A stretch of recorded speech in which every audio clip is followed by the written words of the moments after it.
தஞ்சாவூர்ல 19 வயதுடைய ஒரு பெண் பட்டியலின சமூக இளைஞரை லவ் பண்ணி கல்யாணம் பண்ணாங்க அப்படிங்கிற ஒரு காரணத்துக்காக அந்த பெண்ணுடைய அப்பா அம்மாவே அந்த பெண்ணை துன்புறுத்தி தூக்குல தொங்க விட்டு கொலை பண்ணியிருக்காங்க.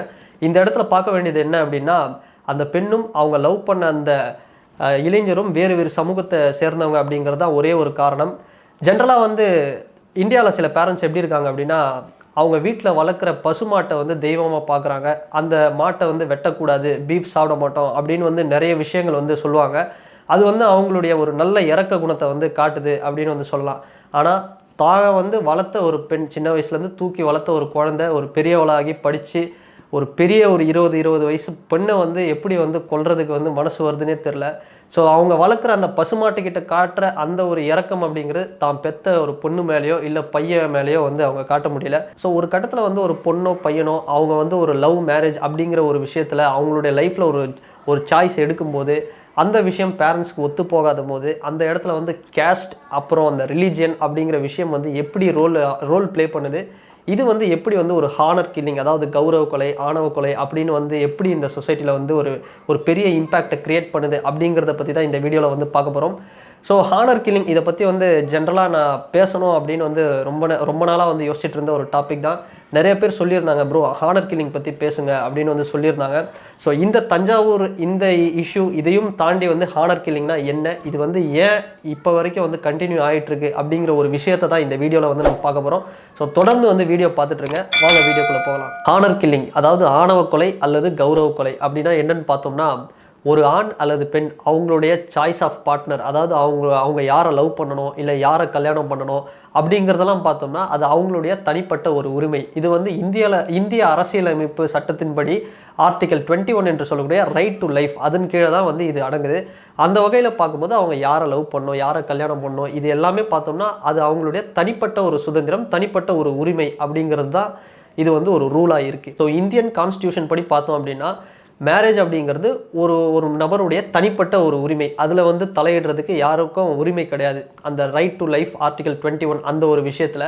ஸோ இதையும் தாண்டி சில பேர் என்ன பண்ணுறாங்க அப்படின்னா, ஒரு ஆணோ இல்லை ஒரு பெண்ணோ அவங்களுடைய பார்ட்னரை சூஸ் பண்ணும்போது சில பேர், சில குரூப்பு இல்லை ஒரு ஃபேமிலி இல்லை அவங்களுடைய மத பெருமைகளை அது தடை பண்ணுற மாதிரி இருக்குது, அவங்களுடைய சாதி பெருமைகளை அது கொச்சைப்படுத்துகிற மாதிரி இருக்குது அப்படின்னு நினச்சிக்கிட்டு ஒரு ஆணையோ பெண்ணையோ அவங்க ஒரு த்ரெட்டன் பண்ணுறாங்க இல்லை கொலை பண்ணுறாங்க அப்படின்னா அதுதான் ஹானர் கில்லிங், ஆணவ கொலை, கௌரவ கொலை அப்படின்னு சொல்லலாம். நம்ம இந்தியன் சொசைட்டியில் இந்த கேஸ்ட் ரிலீஜன் அப்படிங்கிற ஒரு விஷயத்தை வச்சு தான் இந்த ஹானர் கில்லிங் அப்படிங்கிற ஒரு விஷயம் ஒரு பெரிய ஒரு பாதிப்பை ஏற்படுத்திட்டு இருக்கு.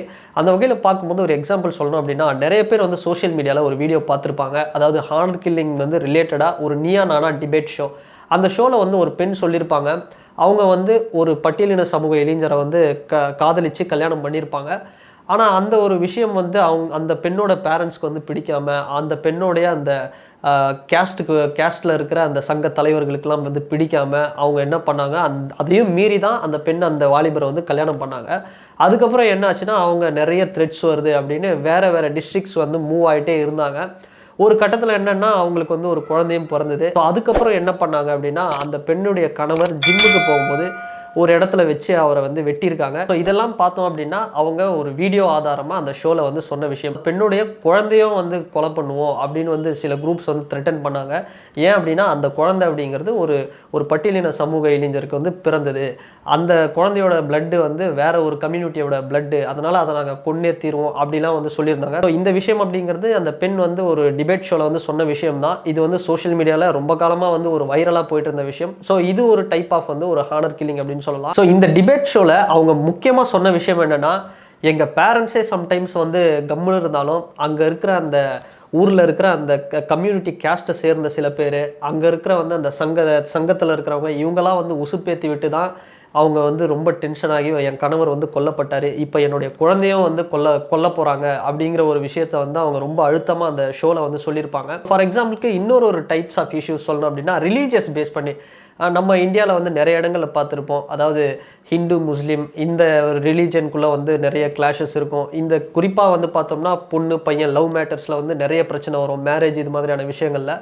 ஸோ இதில் கூட ரீசெண்டாக ஒரு 3 வருஷத்துக்கு முன்னால் பெங்களூரில் வந்து ஒரு பட்டியலின சமூக இளைஞர் முஸ்லீம் கம்யூனிட்டியை சேர்ந்த ஒரு பெண் வீட்டாரால் வந்து அவர் கொலை செய்யப்பட்டார். ஸோ இந்த விஷயமும் வந்து ஒரு பெரிய பாதிப்பை வந்து கிரியேட் பண்ணிச்சு. இந்த விஷயம் பார்த்தோம்னா ஒரு ரிலீஜியன் பேஸ் பண்ண ஒரு ஹானர் கில்லிங் அப்படின்னு சொல்லலாம். இன்னொன்று தமிழ்நாட்டில் இப்போவும் வந்து நிறைய இடங்கள் நடந்துட்டு இருக்கிற விஷயம் என்னென்னா, ஃபார் எக்ஸாம்பிளுக்கு ஒரு பையன் வேற ஒரு கம்யூனிட்டி பொண்ணையோ இல்லை ஒரு பொண்ணு வேற ஒரு கம்யூனிட்டி பையனையோ வந்து லவ் பண்ணாங்க அப்படின்னா பஞ்சாயத்து லெவல்லையோ இல்லை அந்த ஊரில் இருக்கிற ஒரு பெரிய பெரிய தலைவர்களோ வந்து ஒரு ஆலமரத்து அடியில் உட்காந்து பேசுறது, அவங்கள வந்து நீங்கள் வந்து இது மாதிரி பண்ணக்கூடாது, அப்படி பண்ணிங்கன்னா ஊரை விட்டு ஒதுக்கி வச்சுருவோம், இது மாதிரியான விஷயங்கள்லாம் வந்து இன்னமும் கூட வந்து நடந்துகிட்டு இருக்கு. தமிழ்நாட்டிலே வந்து பல இடங்களில் வந்து இது வந்து நடந்துட்டு இருக்கு. ஸோ இதெல்லாம் பார்த்தோம் அப்படின்னா ஹானர் கில்லிங் ஏன் நடக்குது அப்படிங்கிறதுக்கான ஒரு பெரிய காரணம் அப்படின்னு சொல்லலாம். ஹானர் கில்லிங் இந்த விஷயத்தை வந்து தடுக்கவே முடியாதா அப்படின்னு பார்த்தோம்னா இதுக்கான அவேர்னஸ் வந்து ப்ராப்பராக ஒரு ரிஃபார்ம்ஸ் கொண்டு வந்தால் இதை வந்து ஈஸியாக தடுக்கலாம்.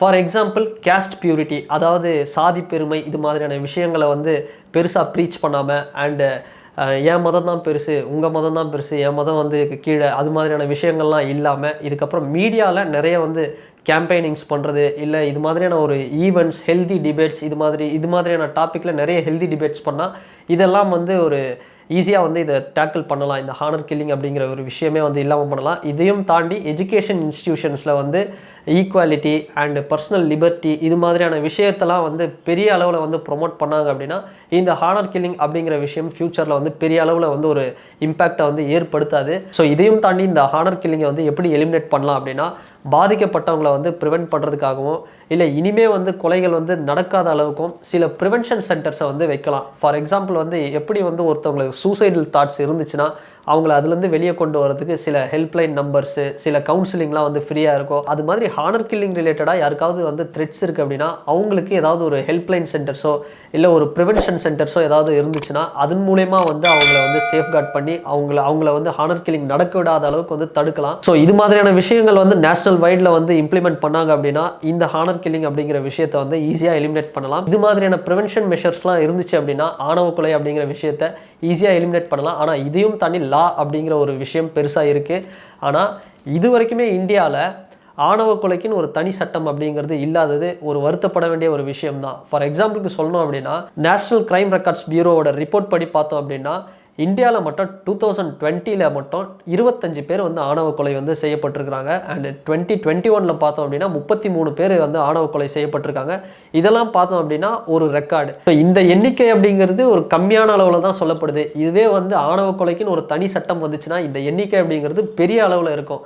ஏன் வந்து ஆணவ கொலைக்குன்னு ஒரு தனி சட்டம் வரணும் அப்படின்னு பார்த்தோம்னா ஃபார் எக்ஸாம்பிள் ஒரு SC ST பாதிக்கப்பட்டாங்க அப்படின்னா இது வந்து ப்ரிவென்ஷன் ஆஃப் அட்ராசிட்டிஸ் ஆக்ட் அதில் தான் வந்து இது மாதிரியான கொலைகளுக்கான கேஸ் வந்து ஃபைல் பண்ணப்படுது. இன்னொரு பக்கம் நான் SC ST அதாவது OBC இல்லை அதர் கம்யூனிட்டிஸ் அப்படின்னு பார்த்தோம் அப்படின்னா அவங்களுக்கு வந்து IPC செக்ஷனில் தான் இந்த கேஸ் அப்படிங்கிறத வந்து ஃபைல் பண்ணப்படுது.